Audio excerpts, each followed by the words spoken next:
Hello friends, welcome to my YouTube channel all in one GK treatment. दोस्तों, आज हम बात करेंगे ज्योग्राफी के एक अच्छे से टॉपिक के साथ। और मैंने पहले पार्ट 1 बनाया था महाद्वीपों या महासागरों की उत्पत्ति का जो चैप्टर है, उसमें हम संवहनीय धारा सिद्धांत को पढ़ेंगे।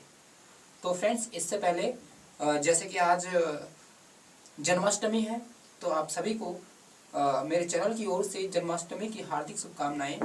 और फ्रेंड्स, भगवान श्री कृष्ण आपकी मनोकामनाएं पूरी करें और इस चैनल पर बने रहिए, वीडियो को लास्ट तक देखें और फ्रेंड्स चैनल को लाइक, शेयर और सब्सक्राइब कीजिएगा। तो शुरू करते हैं। हमारा जो ये है संवहन धारा सिद्धांत सन 1929 और 30 में प्रतिपादित किया गया था, जो आर्थर होम्स ने इसको प्रतिपादित किया था। मतलब 1930 में ये प्रतिपादित हुआ था और 1929 से इसने प्रोसेस जारी कर दी थी।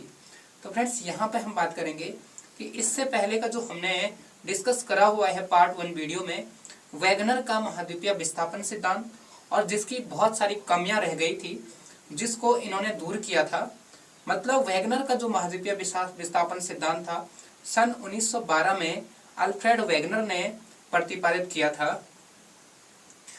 अल्फ्रेड वैगनर ने उसमें कई प्रकार की त्रुटियां बताई थी, कई प्रकार की मिस्टेक्स उसमें थे।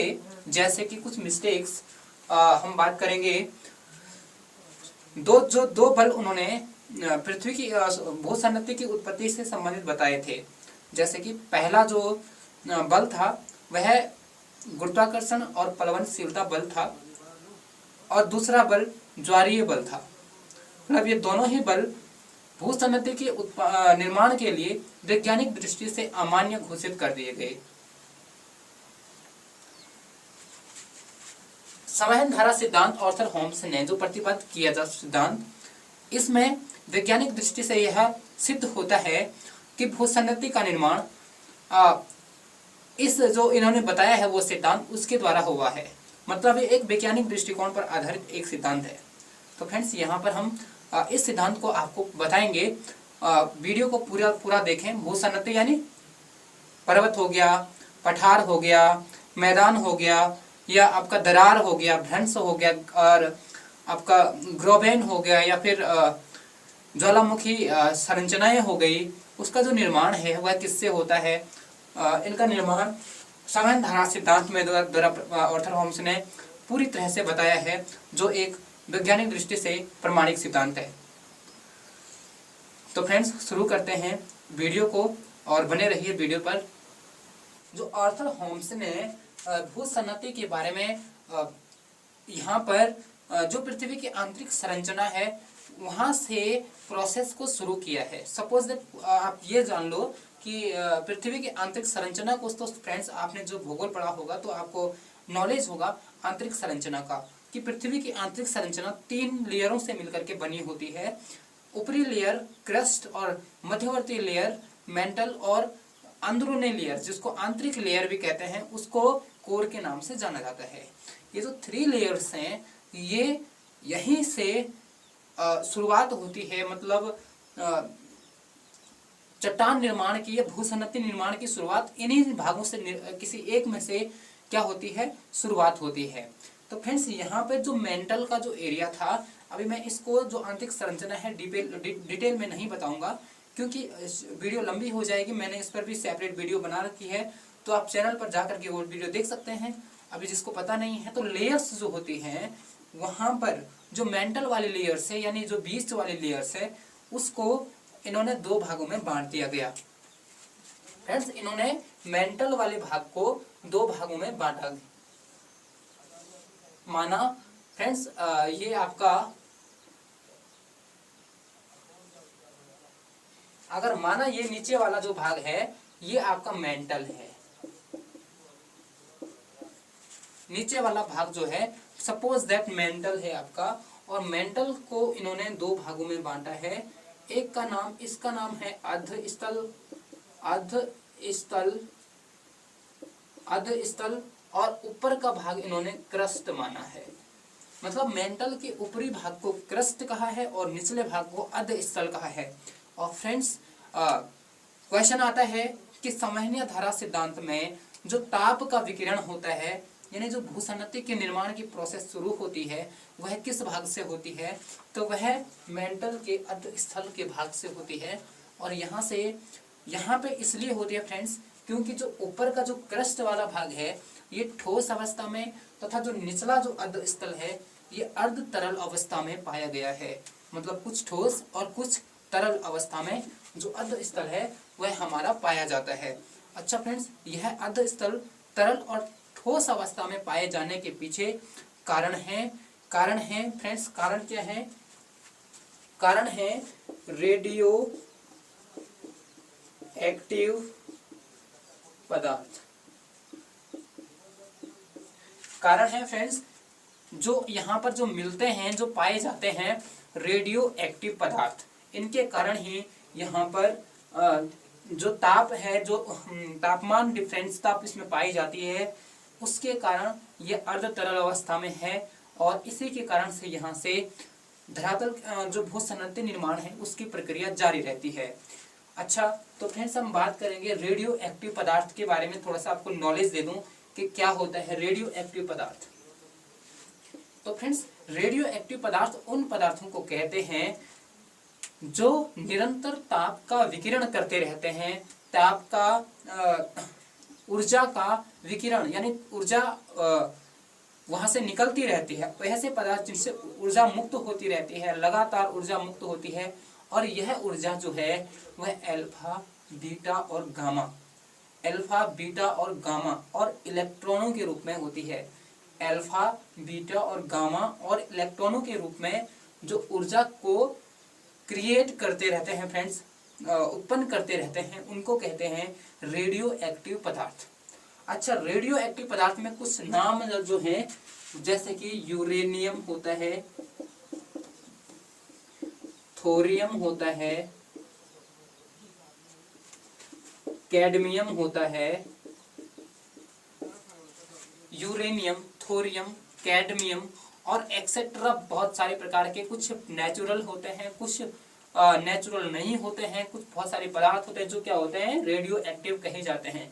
तो फ्रेंड्स, रेडियो एक्टिव पदार्थों का यहाँ पर उपस्थिति पूरा का पूरा जो संवहन धारा सिद्धांत है वो रेडियो एक्टिव पदार्थों की प्रोसेस से ही शुरू होता है। तो ये वैसे आपका साइंस का चैप्टर है, फिर भी मैंने आपको रेडियो एक्टिव पदार्थों के बारे में बताया है। इससे ज़्यादा क्वेश्चन नहीं पूछा जाता है। तो फ्रेंड्स, रेडियो एक्टिव पदार्थ क्या होते हैं? जो निरंतर ऊर्जा के रूप में ऊर्जा फेंकते रहते हैं, ऊर्जा का रूपांतरण करते रहते हैं, ऊर्जा निकलती रहती है वहां से। जैसे कि यूरेनियम हो गया, थोरियम हो गया, कैडमियम हो गया, या फिर अन्य प्रकार की जो कुछ धातुएं, कुछ पदार्थ होते हैं जो क्या होते हैं रेडियो एक्टिव होते हैं। अच्छा फ्रेंड्स, अब हम ये रेडियो एक्टिव वाला जो पोर्शन है इसको मैं इरेज कर देता हूं। रेडियो एक्टिव का पोर्शन मैं इरेज कर देता हूं फ्रेंड्स, पूरा ही कर देता है। तो फ्रेंड्स, यहाँ पर ये मैंने मेंटल और क्रस्ट वाला जो भाग है वो यहाँ पर लिया है। आप देख सकते हैं यहाँ पर ये यहाँ से नीचे मेंटल का एरिया शुरू हो गया है और ऊपर आपका जो है ये आपका कौन सा वाला क्रस्ट वाला जो भाग, ऊपरी जो भूपट्टी जिसको बोलते हैं, फर्स्ट लेयर जो पृथ्वी की होती है वह ये वाली है, जिसपे हमारे महाद्वीप चट्टानें वगैरह जो पाए जाते हैं, इसको हम क्रस्ट कहते हैं। और इसकी जो नीचे है मेंटल, यह भाग जो है यहाँ से ही अधस्थल जो है वो यहीं पर है फ्रेंड्स। इसको इस भाग नीचे वाले यहाँ से मेंटल शुरू हो गया फ्रेंड्स, मेंटल नीचे वाला जो भाग है ये शुरू हो गया है और ऊपर वाला। अब फ्रेंड्स, इसमें आपको जो बता दूं, इस डायग्राम में संवहनीय धारा सिद्धांत का जो है सबसे पहले ऑर्थर होम्स ने कहा था कि मेंटल वाले किसी पार्ट पर क्या होता है, इस मेंटल वाले भाग में क्या होता है, सबसे पहले यहाँ पर फ्रेंड्स मैं आपको बता दूं, कुछ ऐसे ऐसे मॉलिक्यूल होते हैं, ऐसे ऐसे पदार्थ होते हैं, ये पदार्थ हैं, इस तरीके के जो पदार्थ होते हैं ये कौन से पदार्थ होते हैं, रेडियो एक्टिव।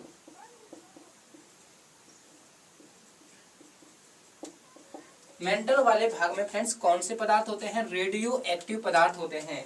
अच्छा, इन रेडियो एक्टिव पदार्थों के कारण क्या होता है, जो तरंगे होती है वो उन्मुक्त होती है, मतलब तरंगे निकलती है, यहाँ से तरंगे निकलती है और वह तरंगे ऊपर जो क्रस्ट वाला जो भाग है यहाँ पर टकराती रहती है फ्रेंड्स। अच्छा, क्रस्ट वाले भाग को दुर्बलता मंडल कहा जाता है।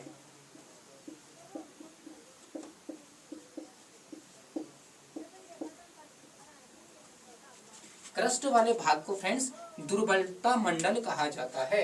अच्छा, इसको दुर्बलता मंडल इसलिए कहा जाता है क्योंकि जो चट्टानें होती है वो मुलायम होती है, कोमल होती है। आपको जब मैंने पृथ्वी की आंतरिक संरचना बताया था उस टाइम पर यह बात फिक्स हुई थी कि जो धरातल के ऊपरी भाग में है हल्के घनत्व वाले पदार्थ और नीचे जो है भारी घनत्व वाले पदार्थ पाए जाते हैं कोर में। अच्छा, ये जो पदार्थों का जो हल्का घनत्व भारी घनत्व है, इन्हीं के कारण से उस क्षेत्र का घनत्व में भी परिवर्तन आ जाता है, क्योंकि दबाव में परिवर्तन आता है और वहां के घनत्व में परिवर्तन आ जाता है। सपोज अब यहाँ पे हल्का क्या है, हल्के पदार्थ है यहाँ पर, जैसे सिलिकॉन, एल्यूमिनियम है ना, इस प्रकार के मतलब यहाँ पर धातुएं पाई जाती है। कौन से? मैग्नीशियम क्रस्ट वाले भाग में है ना।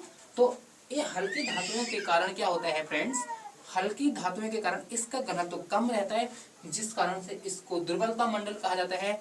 मतलब यह टूटने की प्रवृत्ति रखता है, इसमें टूटने की प्रवृत्ति अधिक पाई जाती है इन चट्टानों में। ऊपरी चट्टानें हैं, क्रस्ट वाली चट्टानें। अच्छा फ्रेंड्स, मेंटल वाले भाग में से क्या होता है, रेडियो एक्टिव पदार्थ पाए जाते हैं जो निरंतर ताप का विकिरण करते हैं, ताप को विकिरित कर देते हैं, ताप को उत्सर्जित करते हैं। तो ताप निर्माण होता है फ्रेंड्स, यहाँ से तरंगे उन्मुक्त होती है और इन्हीं तरंगों को संवहन धारा सिद्धांत या संवहनीय तरंगे कहा जाता है। संवहनीय तरंगे कहा जाता है फ्रेंड्स। अब मैं आपको बता दूं, तरंगे जो होती है फ्रेंड्स वह इस रूप में उन्मत्त होती है। यहाँ से सपोज दैट इस तरीके से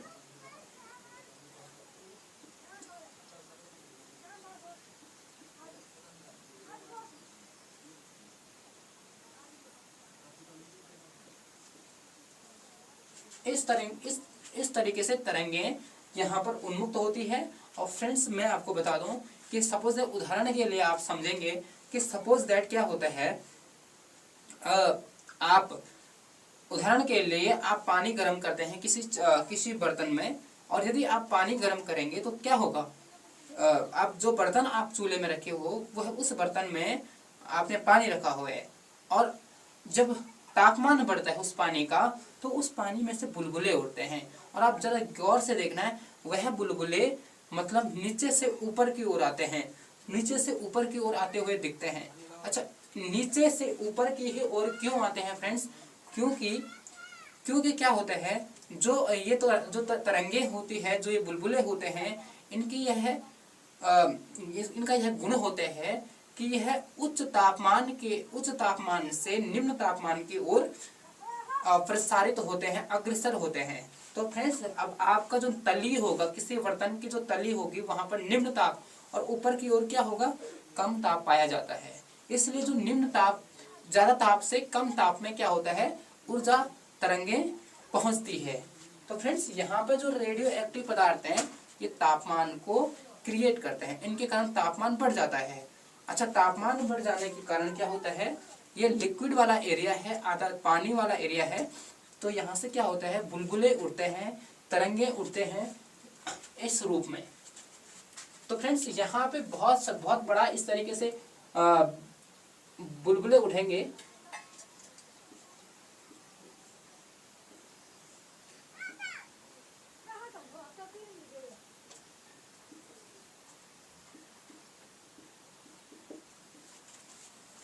तो फ्रेंड्स, इस टाइप से जो तरंगे हैं वो प्रसारित होती है। मतलब यहाँ से इस वाले भाग में रेडियो एक्टिव पदार्थों की उपस्थिति के कारण जो संवहनीय धाराएं उत्पन्न होती है, और संवहनीय धाराएं क्या होती है, इस वाली जो सरफेस हमारा दुर्बलता मंडल है इस पर टकराता है।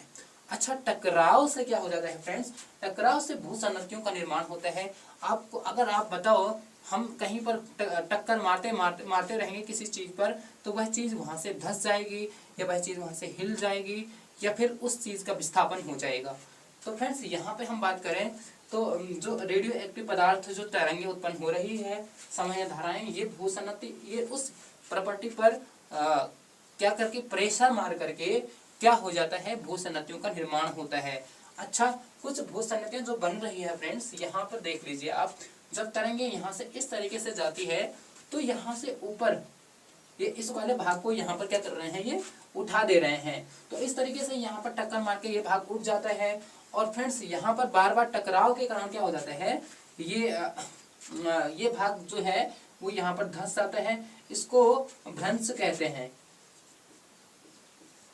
इसको भ्रंश कहते हैं फ्रेंड्स। अभी मैं भ्रंश कैसे बनेगा उसका प्रोसेस बताऊंगा। और फ्रेंड्स यहाँ पर देख लीजिए आप, ये तरंगे इस तरीके से अगर कहीं जगह पर किसी जगह पर मुड़ जाती है, तो मुड़ने के बाद क्या हो जाता है, जो ये आकृति है वो कुछ इस तरीके के बन जाती है। और यहाँ से क्योंकि तरंगे क्या होती है, इस तरीके से गमन करती है, यहाँ से ऊपर की ओर गमन करेगी तो इधर वाला भाग उठ जाएगा। और फिर अगर नीचे की ओर आती हुई तरंगे हैं तो वह नीचे की ओर धंसान करेगा। मतलब सपोज दैट जो तरंगे नीचे आ रही है, इससे क्या हो रहा है, चट्टान नीचे की ओर धंस जा रही है ना। और अगर तरंगे ऊपर किसी चट्टान पर टक्कर लगा रही है तो वह तरंगे क्या हो जाएगी, वह भाग क्या हो जाएगा, ऊपर उठ सकता है, या फिर उस पर दरार पड़ सकती है, भ्रंश बन सकता है। ठीक है फ्रेंड्स, तो यहाँ पर देख लीजिए, ये भाग जो है उठा हुआ भाग है, और ये भाग जो है वो धंसा हुआ भाग है। एक भाग उठा है, एक भाग धंसा है। यहाँ पर बनेगा फ्रेंड्स, इसको बोलेंगे गर्त। इसको क्या बोलेंगे, गर्त। तो फ्रेंड्स गर्त जो है इसी टाइप से, इसी कारण गर्त का निर्माण होता है।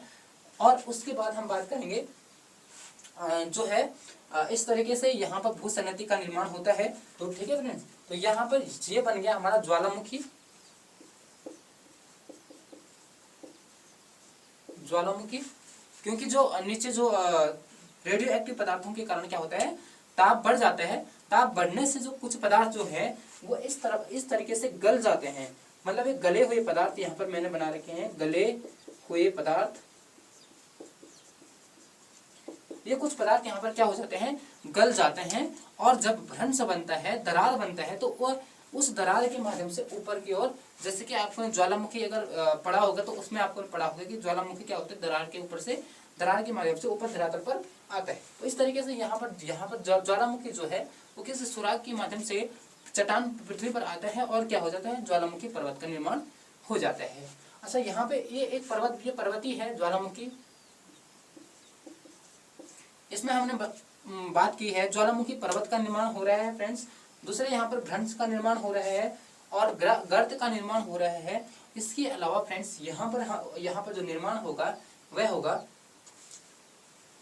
पर्वतों का, गलित पर्वतों का। अच्छा, कैसे होगा फ्रेंड्स, यहाँ पर कहीं पर कोई भाग क्या हो जाता है, नीचे धंस जाता है, कोई भाग ऊपर उठ जाता है, और जिस कारण से यह जो आकृति है वह फ्रेंड्स मोड़दार हो जाती है। मतलब इस तरीके की आकृति बन जाती है। ये मोड़दार जो आकृति है, ये आपको पता है कि गलित पर्वतों की है। किसकी है फ्रेंड्स, गलित पर्वत। ऐसा क्यों होता है फ्रेंड्स, एक बार और देख लीजिए। जब रेडियो एक्टिव पदार्थों के कारण ताप में भिन्नता आती है, ताप ज्यादा हो जाता है, तो जो मेंटल वाले भाग में क्या हो जाता है, कुछ पदार्थ पिघलने लगते हैं। पिघलने के कारण क्या होता है, धंसान की प्रक्रिया होती है, चट्टानों का नीचे धंसने की प्रक्रिया होती है, और जो संवहनीय धाराएं किसी सरफेस पर टकराती है, जिसके कारण से क्या हो जाता है, वह भाग ऊपर की ओर उठ जाता है, और जिस कारण से क्या गर्तों का निर्माण होता है ना, गर्तों, और चट्टान पर मोड़ पड़ जाते हैं, और जिससे मोड़दार पर्वतों यानी वलित पर्वतों का निर्माण होता है। अच्छा, यह प्रोसेस लगातार जारी रहता है, पृथ्वी के अंदर यह प्रोसेस जारी रहता है, इसलिए चट्टानों का जो विस्थापन है समय समय पर होता रहता है। और इसके फ्रेंड्स आप बात करेंगे जो कुछ वलित पर्वतों के उदाहरण हैं, जैसे कि आपको पता है हिमालय पर्वत भारत में सबसे बड़ा भारत का वलित पर्वत है। यहाँ पर संयुक्त राज्य अमेरिका, उत्तरी अमेरिका में सबसे बड़ा जो वलित पर्वत है वह है रॉकीज। तो रॉकीज फ्रेंड्स अमेरिका के उत्तरी अमेरिका के पश्चिमी क्षेत्र में है ना, यानी उस पश्चिमी जो घाटी है यानी जो पश्चिमी तट है, पश्चिमी तट में इस तरीके का विस्थापन मिलता है, जिस कारण से वह मोड़दार हुआ है। इस तरीके से दक्षिणी अमेरिका में एंडीज पर्वतमाला पश्चिम में है, वो भी क्या है, पश्चिमी क्षेत्रों में क्या होता है, हलचलों के कारण या फिर इस तरीके की सामान्य तरंगों के कारण क्या हो जाता है, वह धसाव की स्थिति में आ जाता है, जिस कारण से वह मोड़दार स्थिति में आ जाता है। फ्रेंड्स इसके बाद हम बात करेंगे, ये हो गया फ्रेंड्स आल्प्स हो गया, आल्प्स यूरोप में है, रॉकीज उत्तरी अमेरिका और एंडीज दक्षिणी अमेरिका। तो फ्रेंड्स ये सारे के सारे क्या हैं, वलित पर्वत हैं, रॉकीज, एंडीज वगैरह, आल्प्स वगैरह। तो इन वलित पर्वतों का निर्माण किससे हुआ है, संवहन धारा सिद्धांत से हुआ है। अच्छा, उसके बाद ज्वालामुखी पर्वतों का निर्माण भी संवहन धारा सिद्धांत से बताया गया है। उसके बाद गर्त का निर्माण इससे बताया गया है। अच्छा, आप लोग मुझे ये बताइए कि विश्व का संसार का सबसे बड़ा गर्त कहाँ पर है और उसकी गहराई कितनी है। तो फ्रेंड्स सबसे बड़ा जो गर्त है वह है प्रशांत महासागर में मेरियाना गर्त।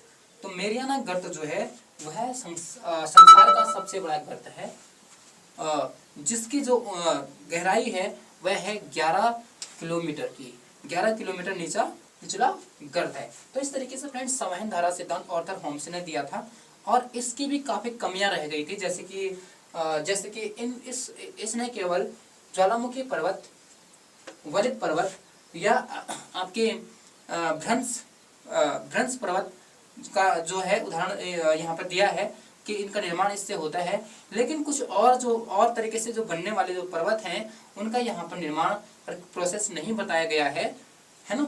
तो जैसे फ्रेंड्स इसके अलावा यहाँ पर कटकों का निर्माण होता है, मतलब जैसे ये है जो ऊपर उठा हुआ जो भाग है ना, कहीं पर इस तरीके से फ्रेंड्स उठ जाता है, जैसे कि यहाँ पे इस तरीके से भाग उठ गया, इसको हम फ्रेंड्स कटक बोलते हैं। तो कटकों की जानकारी भी यहाँ से मिलती है, लेकिन कुछ और जो निर्माण प्रोसेस, कुछ और भू सनतियाँ हैं उनकी जानकारी यहाँ से, जैसे पठार हो गया या मैदान हो गया, उनकी जानकारी यहाँ पे सटीक उपलब्ध नहीं है। तो यह भी सिद्धांत भी उस तरीके से उतना सर्वमान्य नहीं है, फिर भी इस सिद्धांत में काफी वैज्ञानिक पुष्टियां हुई है फ्रेंड्स। तो फ्रेंड्स सबसे पहले आप अगर किसी को समझाओगे कि कैसे यह बना हुआ ये जो आपका संवहन धारा सिद्धांत कैसे काम करेगा, तो रेडियो एक्टिव पदार्थों की उपस्थिति के कारण क्या होता है, ताप का विकिरण होता है, ताप तरंगे उन्मुक्त होती है, तरंगे विभिन्न दिशाओं में उन्मुक्त होती है, जिस कारण से जो क्या है रेडियो एक्टिव पदार्थों के कारण जो मलबा होता है वह गल जाता है, मैग्मा बन जाता है, और मैग्मा से क्या हो जाता है, चट्टान धस जाती है ना। चट्टान धसने के कारण क्या हो जाती है, और चट्टान धसने और तरंगों के कारण क्या हो जाती है, चट्टान उठ जाती है, और उठाव और धसाव की प्रक्रिया के कारण गर्त का निर्माण या फिर कटकों का निर्माण या फिर वलित पर्वतों का निर्माण हो जाता है। तो फ्रेंड्स यहाँ पर इस तरीके से ये हुआ हमारा आज का संवहन धारा सिद्धांत। तो फ्रेंड्स इसको आप लोग समझ गए होंगे। अगला हम नेक्स्ट वीडियो लेके आएंगे, इसी का जो है प्लेट टेक्टोनिक थ्योरी, जो इसी के बाद प्रतिपादित किया गया था, उस पर बात करेंगे। तो आज के लिए इतना ही। ये ज़्यादा इम्पोर्टेंट चैप्टर तो नहीं है, लेकिन समझने के लिए बहुत इम्पोर्टेंट था। तो फ्रेंड्स यहाँ से क्वेश्चन केवल इतना बनता है कि संवहन धारा सिद्धांत का प्रतिपादन किसने किया है, तो 1929-30 में आर्थर होम्स ने किया था, है ना फ्रेंड्स। तो आर्थर होम्स ने किया था। फ्रेंड्स ये किसके बारे में अधिकांश तो बताता है, तो अधिकांश ये वलित पर्वतों के बारे में बताइए, क्वेश्चन भी पूछा जाता है। अधिकांश मात्रा में किसके बारे में बताता है, वलित पर्वतों के निर्माण की। तो फ्रेंड्स वलित पर्वतों का निर्माण जो है वो भारत में आपको पता है हम हिमालय वलित पर्वत है, अमेरिका उत्तरी अमेरिका में रॉकीज, दक्षिण अमेरिका में एंडीज, यूरोप में आल्प्स और अफ्रीका में एटलस, इस तरीके से क्या है वलित पर्वत हैं। इसके अलावा यहाँ पर फ्रेंड्स गर्त निर्माण के बारे में बताया गया है, कटक निर्माण के बारे में भी ये सिद्धांत बताता है। तो फ्रेंड्स इस तरीके से मैंने आपको एग्जाम्पल दिया है, जो तरंगे उन्मुक्त होती है उसका एग्जाम्पल दिया है। यहाँ पर आप समझ ही गए होंगे वीडियो को। तो आपका इस वीडियो में बने रहने के लिए धन्यवाद, और फ्रेंड्स मिलते हैं अगली वीडियो में।